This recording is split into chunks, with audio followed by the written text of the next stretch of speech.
as a foundation of social science and also the meta theoretical debate in IR and social science in general, right? Last week.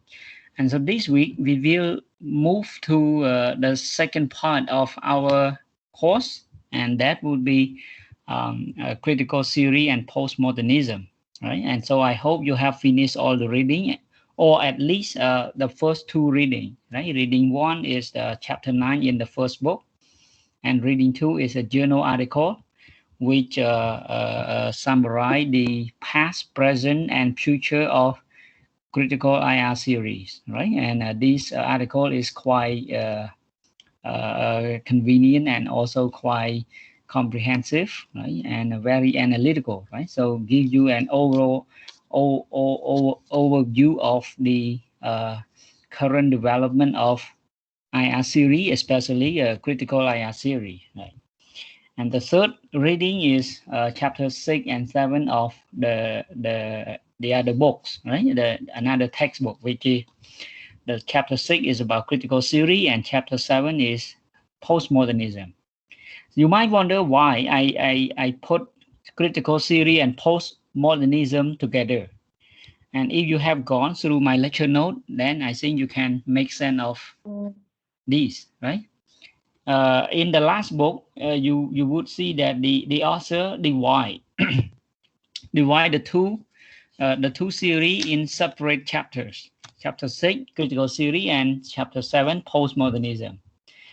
But in this part of the course, I prefer to talk about the two together because one of the big reasons is because critical theory and postmodernism share many points in common, right? Many perspectives, basic assumptions, right? And the core arguments, right? And theme. The only difference is the methodological issue between critical theory and postmodernism.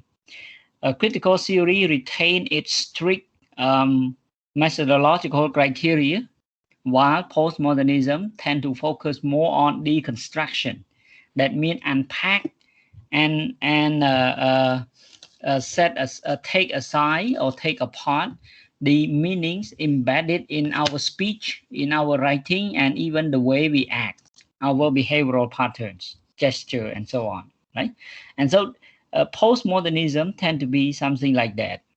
But in terms of critical IR theory, postmodernism and critical theory share many things in common, and their basic assumption about politics, about power, and in terms of their ontological, epistemological position that define their methodological position, right, or methodology.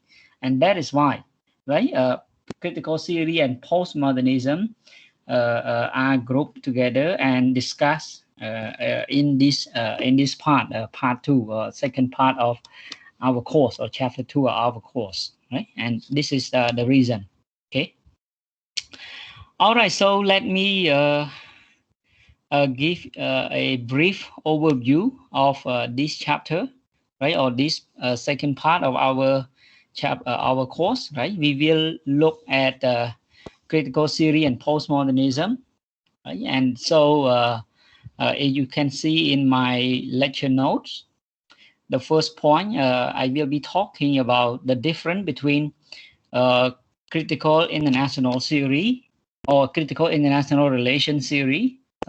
Scholar would also only call critical international theory in general, and it is abbreviated as CIRT, right, in my lecture note. Another is critical theory of international relation, or IR, right, and it is abbreviated as CTIR, right? So between CIRT and CTIR, right, they share several differences, right, as you can see in the lecture note. So the first point, the second point, and the third point, right? I don't have to repeat all of this, right? And so overall, they have two aims.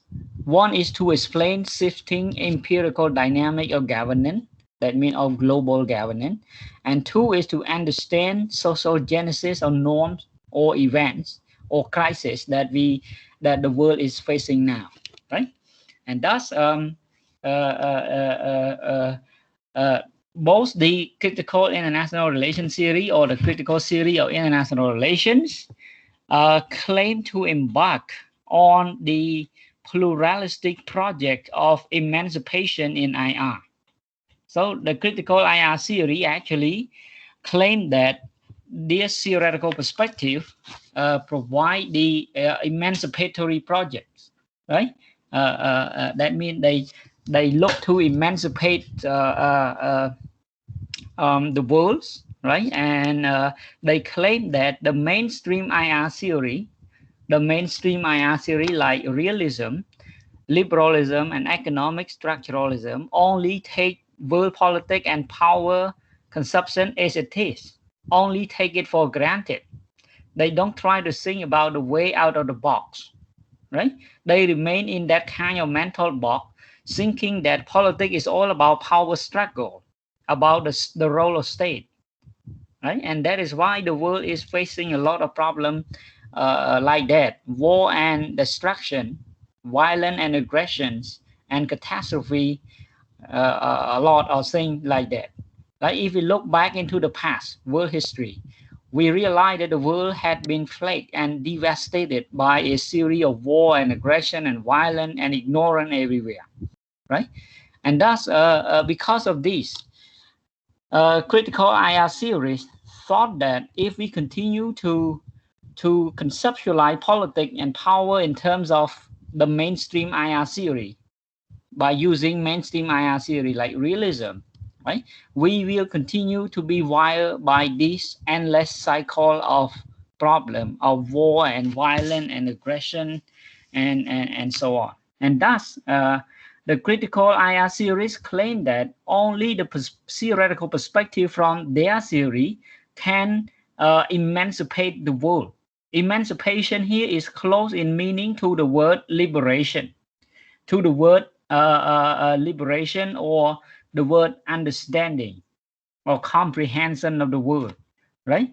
Emancipation may also have close in meaning to the word complete freedom, a new kinds of freedom, like the Marxist group claim that their theoretical perspective, right, would provide a new conception of freedom, quite distinct from the traditional conception of freedom favored by the mainstream IR series, right? And so this is the reason why there has been a critical turn in IR. And as I already mentioned, when we use the word critical turn here, we refer to this trend now, a trend or tendency that scholar in IR has turn their focus away from mainstream IR theory toward the critical international relations theory, or the critical IR theory as we have it now in our course. And we discussed this already, right, in the last part, the last chapter. And so the critical turn in IR would be inspired by this kind of emancipatory project, right? Emancipation here. Okay.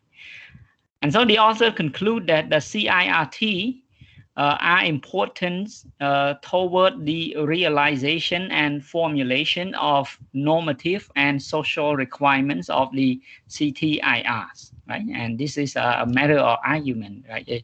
You would see later. And so the second point in my lecture note, we will be talking about the fight, the debate between positivism versus critical theory and postmodernism, right? And so we know that the positivists are influenced by the philosophy of empiricism, right? And so they adopt different ontological position from the post-positivist group, post-positivism or interpretivism or reflectivism, right? And the critical theories and postmodernists adopt the interpretive approach, right? And interpretive modes of inquiry, right? Or sometimes they call post-positivist mode of inquiry. And they are influenced by the philosophy of rationalism, as we discussed last time. And so in terms of their ontological position, they have different and divergent ontological position, right? It's defined by empiricism and rationalism we discussed last week. I don't have to repeat again, right? And so the mainstream IR theory adopt the positivist model, while the critical IR theory are influenced by the post-positivist or interpretivist model or approach. And that is why they have different ontological position, and thus these lead to the divergent or different epistemological position and different methodology as well.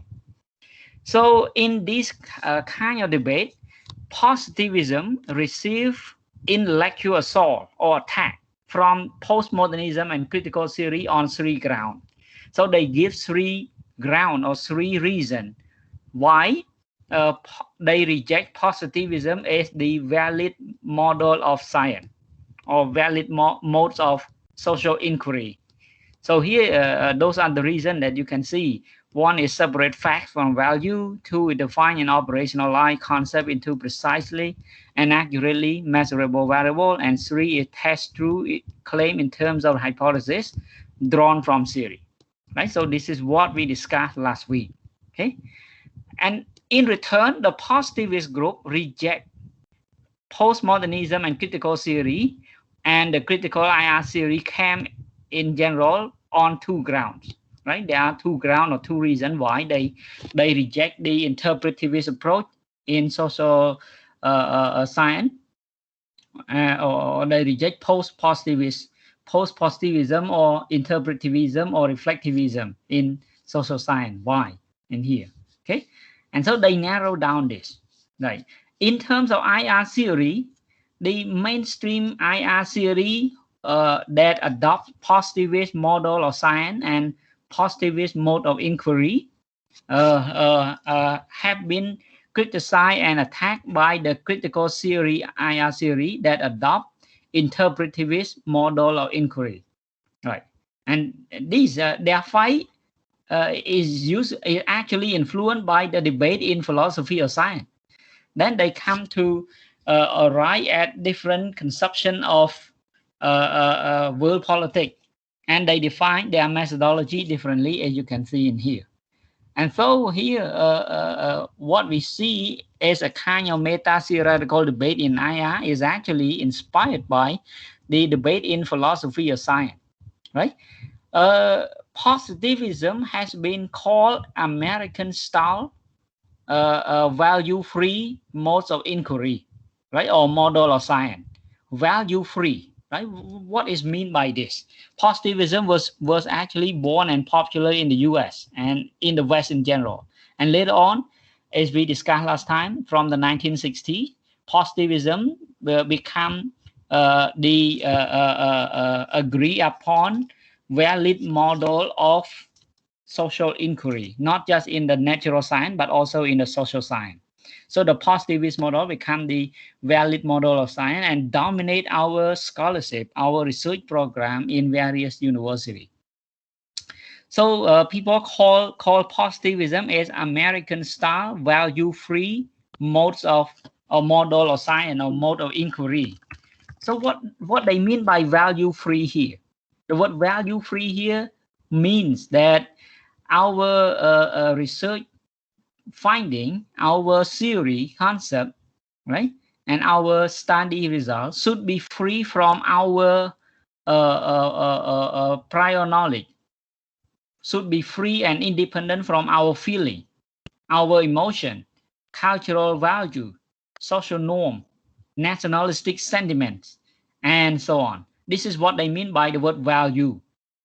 Value here refers to the fact that human being, right, or people are not machine. They have feeling, they have emotion, cultural value, and background. They can be biased toward that, right? But the positivists insist that in order for the knowledge and theory in social science to be scientific, they must be value free. The study research program and design must be objective and value free, right?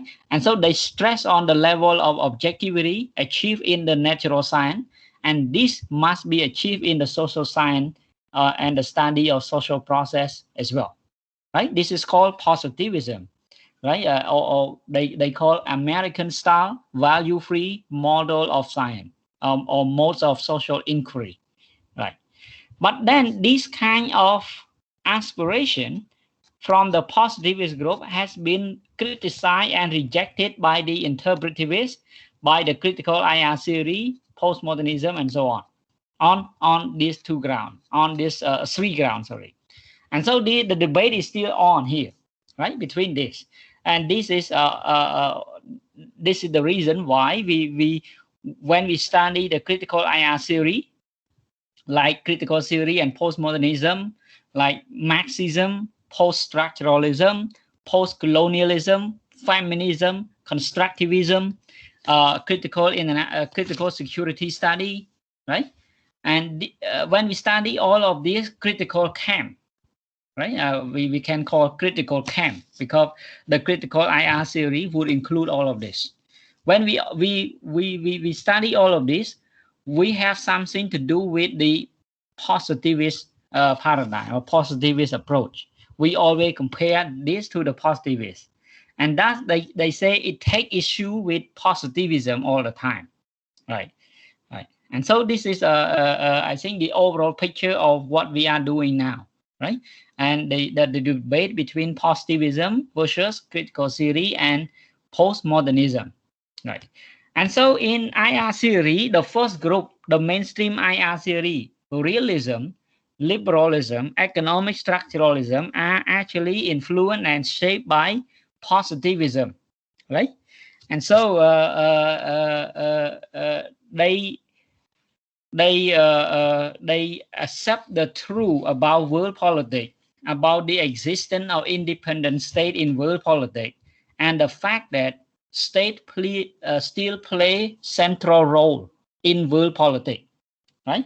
All of them accept this kind of power politics where state plays central role.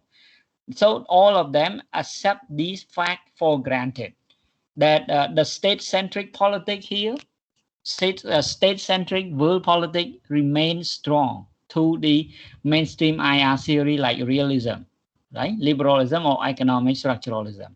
While the critical theory and postmodernism would stress that the mainstream IR theory seem to take the world as it is given, and tend to take it for granted. And that is why the world remain wire with this endless cycle of problem, right? Because the mainstream IR theory always conceptualize world politics and international relation in that way, right? So, for example, realism. What the realists conceptualize world politics, and how they see power, right? In terms of power struggle, right? State is at the center of everything, right? The most important and sole stakeholder in world politics, and their survival is guaranteed by their maximization of power. You have to be strong. A world politic, a world system is a system of anarchy, right? There is no world police, world government. There is only world governance. The UN is not a world government, and so on, right? And your survival is only guaranteed by the way you maximize your power, and so on. And so this kind of real politics, power politics, remains strong among the mainstream IR series, and they accept it for granted, right? They only see the world as it is, right? For the critical IR series, they accuse the mainstream IR series that these people only see the world as it is, right?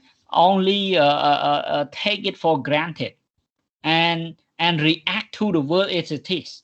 They don't try to think how to reshape world politics and international relations in a way that we can liberate ourselves from this endless cycle of problem, of war and violence and aggression, of endless cycle of ignorance and so on that we are facing now. And thus, the critical IR series accuse the mainstream IR series on this ground, right? And here they try to promote their so-called pluralistic project of emancipation in IR. And thus you will see, and you have to bear in mind, right? And you will see, and you have to bear in mind that all the critical IR theory that we will learn, including constructivism, critical theory, postmodernism, post-structuralism, post-colonialism, Marxism, feminism, critical security studies, normative theories, all of these theory that are included in our critical camps, in our course, share one point in common. They claim that they embark on pluralistic project of emancipation in IR, which the mainstream IR series don't have, right? Which the mainstream IR series don't have. So that mean they mean that the mainstream IR theory like realism, liberalism, or economic structuralism cannot liberate or emancipate the world out of that endless cycle of war and conflict, violence and ignorance. Right. And so this is the reason why they stress their pluralistic project of emancipation, or what they call emancipatory project. Okay.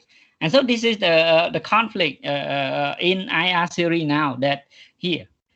In return, the mainstream IR theory, like realists, accuse the critical IR theories that they these people are living in a world of fantasy. They only imagine a world to be like that the world should be like this or like that.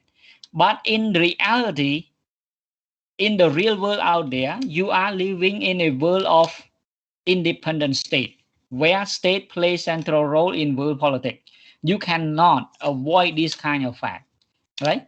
And a world that you imagine to be is a utopian world, right? And that is why they call critical IR theory as the fantasy theory, right? Is a kind of the series are only the utopian. Imagine a world that should be like this or that, but in reality, you are living in the real politic world of real politics, world of power politics, where state plays central role in that. Okay, and so here the mainstream IR series that adopt positivist stance, pragmatic minded, right? While the critical IR theory tend to be more optimistic about the world, and try to conceptualize and imagine a world that they think would be more optimistic about peace and stability out of ignorance, and achieve some kind of emancipation or liberation from that endless cycle of conflict and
Okay, okay. So can you hear me now?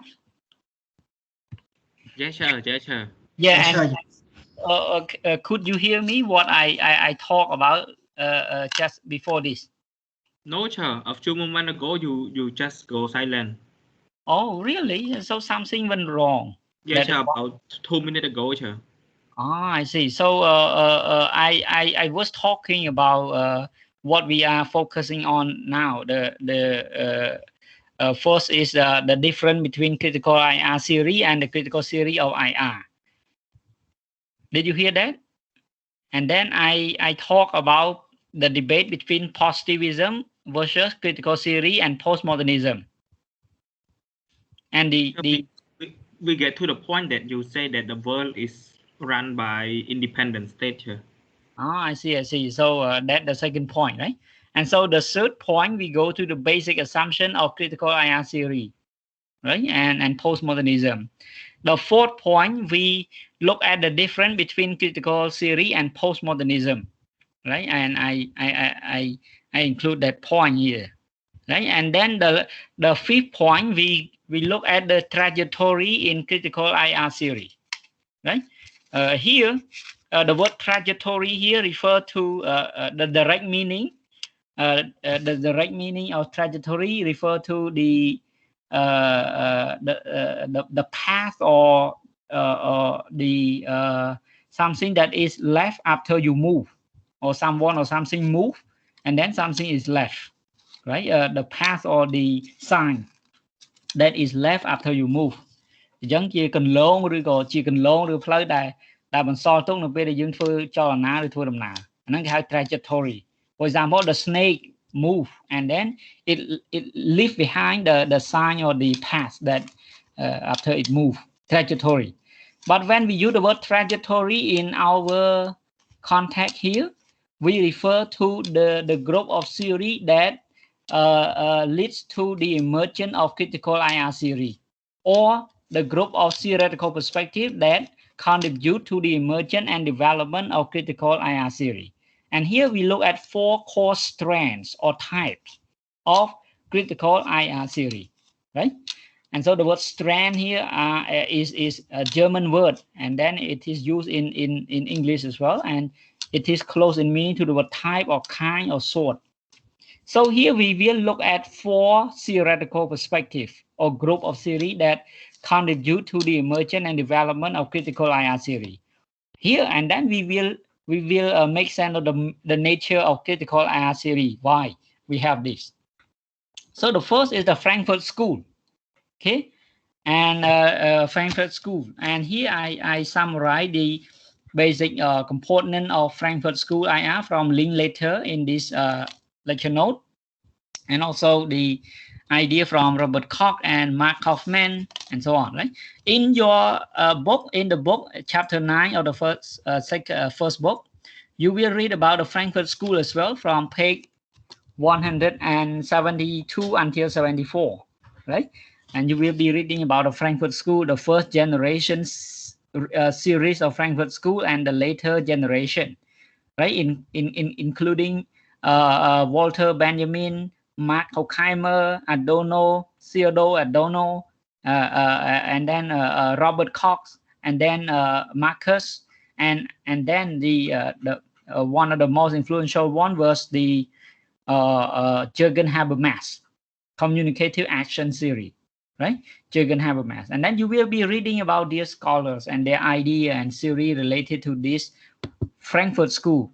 Overall, the Frankfurt School is uh, the group of thinkers who extended Marxist idea, traditional Marxism, and make it more sophisticated to capture the development and evolution of world politics and international political economy, and that become the Frankfurt School.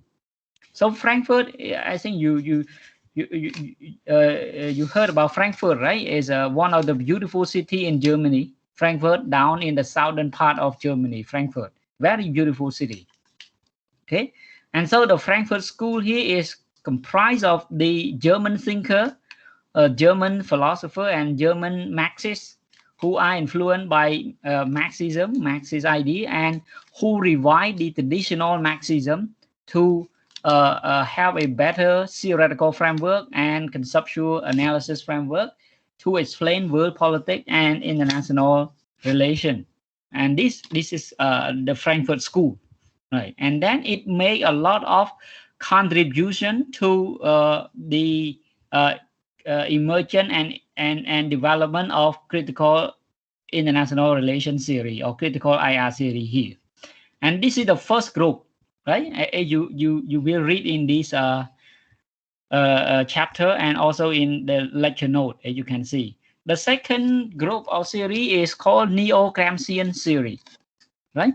And this is actually a big influence from Antonio Gramsci, one of the famous Italian Marxist, right? He was considered one of the European New Left group, right? He was very much influenced by Marxist ideas, Marxism, and he tried to revise and make Marxist perspective or idea to explain the evolution of world politics and international political economy. He influenced Robert Koch very much with the idea about the concept of hegemony, for example, and his contribution to the field of international political economy, which you will study in year 4, and global governance, you will study in year 4 as well, right? I used to teach this subject in year 4, but now I only responsible for this series, right? And they look at how economic factors shape world order that the mainstream tend to take as a given. And thus, they revise Marxist framework and raise it to the international level to explain why world politics and international political economy has been shaped by this kind of economic relation, which the mainstream IR theory take it for granted. Right, and so this is the second group, right? So here you will talk about like for example, dependency theory, modernization theory, world system theory, and so on, as you study in IPE and global governance, right? And here they also compare to the Frankfurt School as well. The third group will be feminism, which rely on the concept of gender as the unit of analysis of world politics and international relations, right? And so they try to analyze contemporary social reality using the concept of gender as the unit of analysis. And they also claim to embark on the project of emancipatory change, right? Feminism. The last group would be the various strands of post-structuralism and modernism, which focus on deconstruction, right? And so this theoretical perspective are actually influenced by the writing of Heidegger in France in 1950 and the writing of Friedrich Nietzsche, right? And Michael Foucault and Jacques Derrida, right? Michael Foucault and Jacques Derrida from France, the French philosopher, right?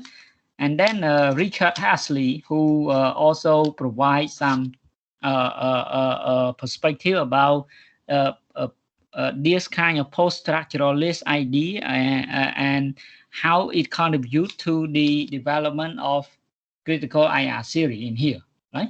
So here, this is the 4 groups of theory or core strands of critical IR theory that summarize the nature of critical IR theory here.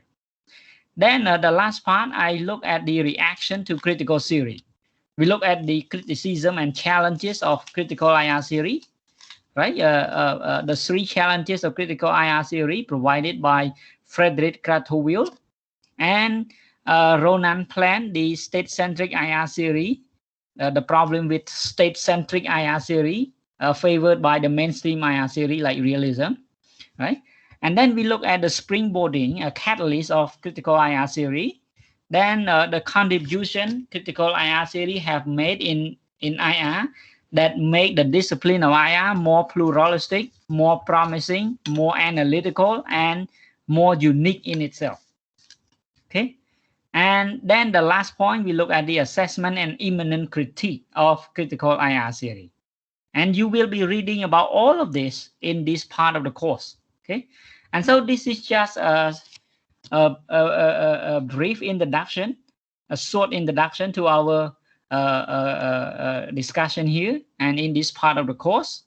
And also the a brief summary of what we are going to discuss in here. And also in your reading. I hope you have finished all the reading, or at least the first two reading, right? So now let me hear from you a little bit, right? So what question you have and what problem you have faced in this reading? Do you find the reading difficult to understand or not, or what, right? And why? Okay, so I haven't checked your name. So let me call your name along the way while you are thinking, and you can raise now your problem or any question and so on, right? So the first one is Saina, right? Saina here. Yes, Saina, right? Saina here. And the second one, Retiriek here, right? Yes, sir. Yes.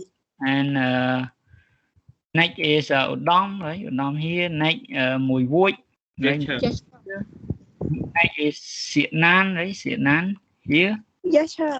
Is Chai Long. Yes, sir. Supanya. Next is Sovisal. Yeah, next is Darlene. Yeah, next is Dane. Yes, Yeah. sir. Yeah, Darlene and yeah, Dane. Yeah, here. Next is Ponyorod, right? Ponyorod here. Next is Kimbo Ramay, right? Next is Wan Pachita, and next is Sochita, right? Next is Yes, Chan teacher. Rod. Next is Dahlia. Yeah, next is Yes. Prasati. Yeah, next is Sripet. Yes, sir. Yeah, Yes, teacher. yeah. Next is Minh Hoi. Yeah, next is Sam Nang. Yeah, teacher. Yeah, next is Vibol. Yeah, teacher. Yeah, teacher. Yeah, one rebel Vibol here, right? Yeah, okay. And next is Putirit. Yes, sir. Yeah, next is Putirit here. Vijimian.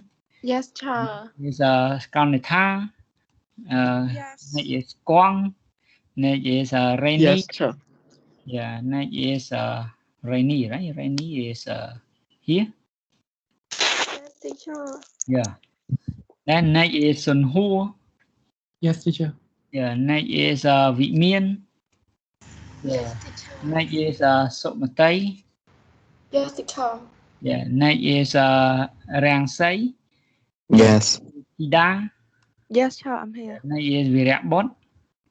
Yes, teacher. Next is Chan Daniel. Yeah, Yes, I'm next is here. Supetna. Yeah, next is Satikun. Yeah, Satikun. Satikun not yet, right? Not here yet. And next is Keriya. Yes, sir. Next is Satyanit. Yes. Yeah, next is Senasa. And Randawin, right? The last one. Okay, so Yes, sir. so anyone didn't hear your name? Sure. Sina is here. Yeah, Sainat. Yeah, okay, yeah, I get it. Sainat, right? Sainat just now is the first one, right? Yeah, Sainat is here, right?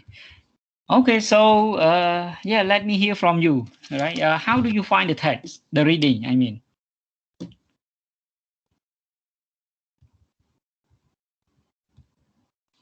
Right, many students, not just in this year or the previous years, always say the reading are very difficult, right?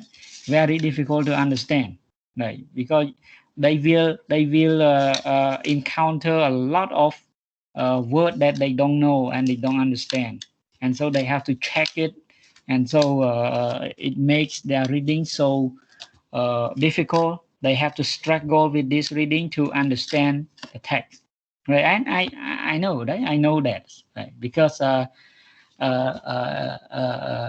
this course is right, a kind of advanced course, and also for this course and for your level, right? It is a little bit challenging for you, but I think if it doesn't kill you, then it makes you stronger, right? And I can say that you are luckier than me to have a chance to study this kind of course and to read this kind of academic materials, right? When I was a kind of undergraduate student like you, I did not have a chance to study this. And then when you go, for sure, many of you, when you go to your higher degree like MA or PhD, I am sure, right? You will realize that this course give you a lot of foundation, right, and help you a lot. This course is very useful for your MA and your PhD degree. For sure, it will help you a lot. And so, for those of you who plan for your higher degree, then this course will help you a lot, right? I'm sure. Even if now you find it difficult, and when you go to your MA degree, you still find it difficult, right? Right. Many of the lecturer here who earned their master degree from university abroad still say it like this, still claim that this course is very difficult when they did their study in their MA. But for sure, this course will provide you a lot of foundation, right, and help you a lot. Okay. Okay, so please try to read the article, right? The reading I assigned for you several times if possible, and try to do extra reading beyond the text, because you will need a lot of background knowledge about philosophy, especially political philosophy and moral philosophy and world history as well, in order to understand the text. Right? Otherwise, you will get lost for sure, right? And I will have the compilation project for you as your major assignment, right? Compilation project is your major assignment, and this will help you, right? While you are doing your major assignment, you also it will also help you to digest the information and understand the text better. And so this is called a compilation project for a glossary of terms, right? So in this compilation project, you will make a glossary, right? From each topic or each chapter that you are reading. And so I think you know the word glossary, right? It is like a short dictionary. It is a list of the term and concept that are unique in particular topic or reading or assignment in order to understand that topic or article, for example. And this is called glossary. Right? It looks like a small dictionary, but only for a particular topic area or a particular article or reading.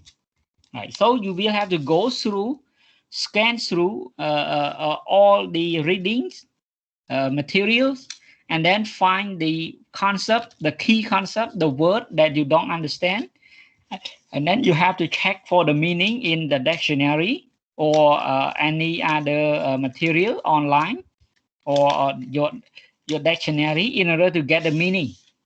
Then you may include all of this in the glossary, right? This is the compilation project, and here you have to work in group and compile the words, right? The meaning of the word like that is a glossary here. Okay, so this will help you a lot when you study, when you read the article in each topic, right?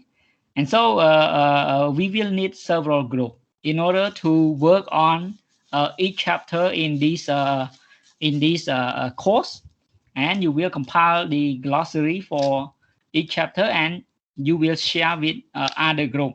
And so in this way, you can combine the glossary of term from each chapter, and it will help you a lot to understand the text, right?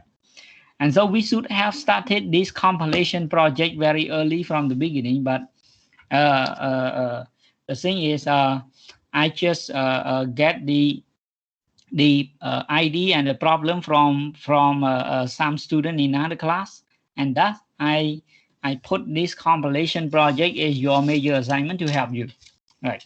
And we will start soon. I'm writing the guideline for you, and I will upload the guideline for this compilation project soon, right, on your Google Classroom, right? And because next week we will not have class, it is Khmer New Year holidays, right? So you will have more time for the reading and for the compilation project. And after Khmer New Year, we meet again, right? And I will explain more about the compilation project. And then you start doing it from now on, right? After I post the guideline for you. And then on the 19th, we meet again, 19 April, we meet again, Monday. And the week after that, we will have a public holiday again, 26 April, we don't have class again. And so after that, we will meet again. So this is the problem with the schedule, right? We will have a public holiday on Mondays quite frequently, and that is why we might face some problem with time frame, and thus we will have to rush a little bit, right? So the compilation project, I think, will help you a lot in this regard. Okay, so that's it, right? That's it for the schedule and the major assignment that you are going to do, and it will help you with this with the reading. Okay, so how many of you have finished the reading? And how do you find the reading? Right, extremely difficult or what, or to understand?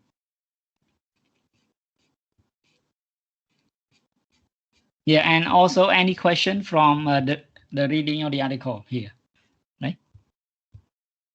And also you can look into my lecture note, and it will also help you to get a quick idea about the chapter and the nature of the topic, critical theory and postmodernism, and so on, right? Because the lecture note is a summary of the main point, right? Right, from your reading as well, right? Okay, so anything? Yeah, please. We still have a few more minutes to go, right, before our break. So it seems like it's quiet, right? Not many of you have finished the reading yet. Sure, the reading is very hard. The words are so complex. Sometimes my head hurts. Yeah. I know, right? That is what I just mentioned, and also I learned from a lot of students, right? Not just in this year, but also in the previous years, right? So this course was included in the curriculum in the program in 2018, and so until now, this is the third time this course has been conducted for DIS students, right? And so this course is, for sure, extremely difficult for you, right? But as I said, if it doesn't kill you, then it makes you stronger. It makes you stronger, right? And you will realize that it is useful for your higher degree, right? When you go for your master or your PhD, and it will help you a lot. And so I think the compilation project will help you, right? Understand the text better, because you will encounter a lot of concepts and terms that are quite new for you, right? And you don't understand it, and thus you need to do the compilation or glossary of term, and with the explanation to give you a quick idea about it. Okay. All right, so I think I should reserve the rest of the time for your reading again. So please read again and try to find, try to compile the term